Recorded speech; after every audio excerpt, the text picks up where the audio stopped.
हरिओम. योगदास श्री जयगणेश जोशी लिखित श्रीकृष्ण रात्रीचे युद्ध भाग 2. अश्वत्थाम्याकडून मूर्छित झाल्यामुळे आधीच घटोत्कच खवळलेला होता. त्याने आपल्या राक्षस सेनेसह त्या उत्तर रात्री न भूतो न भविष्यती असा संहार आरंभिला. आता तो भूमीवरून युद्ध न करता मायेने आकाशामधून युद्ध करू लागला. तो आणि त्याचे सैन्य आकाशामधून कौरवांवर मोठे मोठे धोंडे फेकू लागले. त्याने कौरवांचे एक औक्षहिणी सैन्य गारद केले. घटोत्कच आजच या युद्धाचा शेवट करतो की काय अशी महाबिकट अवस्था कौरवांची झाली. तेव्हा दुर्योधन कर्णाकडे धावला. त्याने कर्णाला विनंती केली की कर्णाने अर्जुनासाठी म्हणून खास जे दिव्य अस्त्र बाळगले आहे ते घटोत्कचावर सोडून या महाभयावह राक्षसाचा नाश करावा. कर्णाने दुर्योधनाला समजविण्याचा आटोकाट प्रयत्न केला की ते दिव्य अस्त्र अर्जुनाच्या नाशासाठी त्याने फार जपून बाळगले आहे. परंतु दुर्योधनासह अन्य कौरववीरांनी कर्णाला समजावले की आत्ता या घटोत्कचापासून जीवित राहिलो तर पुढे अर्जुनाशी लढाई होईल. ते तर आता शक्य दिसत नाही. शेवटी अत्यंत नाईलाजाने कर्णाने ते दिव्य अस्त्र प्रगट केले आणि घटोत्कचावर सोडले. त्यामुळे घटोत्कच मृत होऊन आकाशामधून जमिनीवर कोसळला. त्यावेळी त्याच्या महाकाय देहाखाली काही शेकडो जण चुराडा होऊन मृत झाले. त्यावेळी कौरवांनी नगारे वाजवून आनंद प्रगट केला. भीमपुत्र घटोत्कचाच्या मृत्यूने पांडवांकडे शोककळा पसरली. परंतु श्रीकृष्णाला आनंद झाला, कारण कर्णाकडील ते दिव्य अस्त्र आता समाप्त झाले. त्यामुळे अर्जुनाचा प्राण वाचला आणि पांडवांच्या जयासह कर्णाचे मरण निश्चित झाले. घटोत्कच मृत झाल्यामुळे पांडव दुःखी झाले होते आणि त्यावेळी श्रीकृष्ण आनंदात होता याचे वैषम्य वाटून अर्जुन श्रीकृष्णाला म्हणाला, कृष्णा, पुत्र घटोत्कच गमावल्यामुळे आम्हा सर्वांना दुःख झालेले असताना तू अवेळी आनंदात आहेस, हे कसे? यावर श्रीकृष्णाने याचे सविस्तर उत्तर दिले. पितामह भीष्मांचे पतन झाल्यावर कर्ण युद्धात सहभागी झाला त्यावेळेपासून अनेक वेळा दुर्योधन, शकुनी, दुःशासन यांनी कर्णाजवळ मंत्रणा केली की तुला इंद्राकडून जी दिव्यशक्ती प्राप्त झाली आहे ती तू आजच युद्ध करून अर्जुनावर सोड.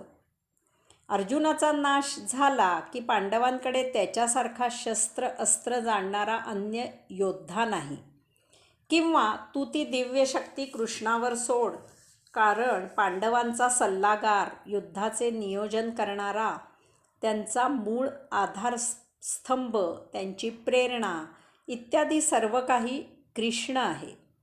कृष्ण नसेल तर पांडव निस्तेज आहेत. आपल्याकडे शस्त्र अस्त्र जाणणारे द्रोणाचार्य आणि तू स्वतः आहेस. कृप, अश्वत्थामा इत्यादी अन्य पांडवांच्या तोडीचे अनेक योद्धे आहेत. या दोघांपैकी एक जरी नष्ट झाला तरी या जोरावर आपण युद्ध जिंकू, संपूर्ण राज्याचा उपभोग घेऊ आणि द्रौपदीला आणि पांडवांना पुन्हा आपले दास करू.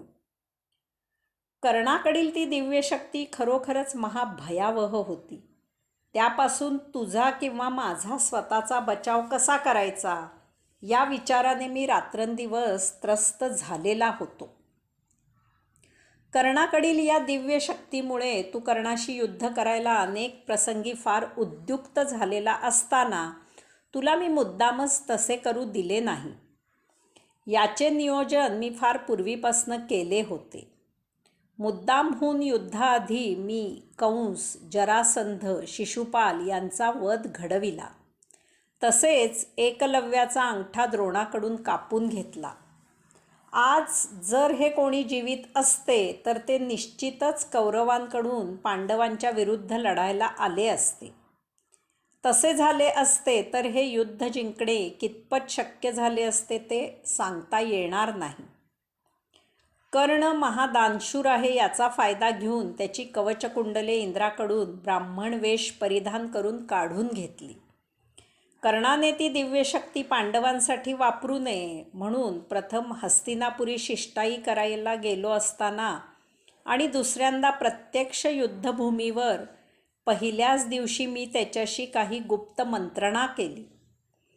कर्णाला मी अनेक मार्गाने पदोपदी अनेक वेळा मोहित करून ती दिव्यशक्ती वापरण्यापासून परावृत्त करत होतो. घटोत्कच हा जरी भीमाचा पुत्र असला तरी तो हिडिंबा नावाच्या राक्षसिणीपासून झाला होता. त्याच्यावर त्याच्या राक्षस मातेचे संस्कार होते. पांडव कुलोत्पन्नाचे संस्कार नव्हते. तो वेद, देव, धर्म इत्यादी न मानणारा होता. मायावी विद्येत निपुण होता. भविष्यात तो समाजाला महाउपद्रवी झाला असता यात जराही शंका नाही. कर्णाकडील ती दिव्यशक्ती अशा प्रकारे नष्ट झाली यामुळे हे युद्ध जिंकण्यासाठी अनुकूल अशा गोष्टी घडल्या आहेत.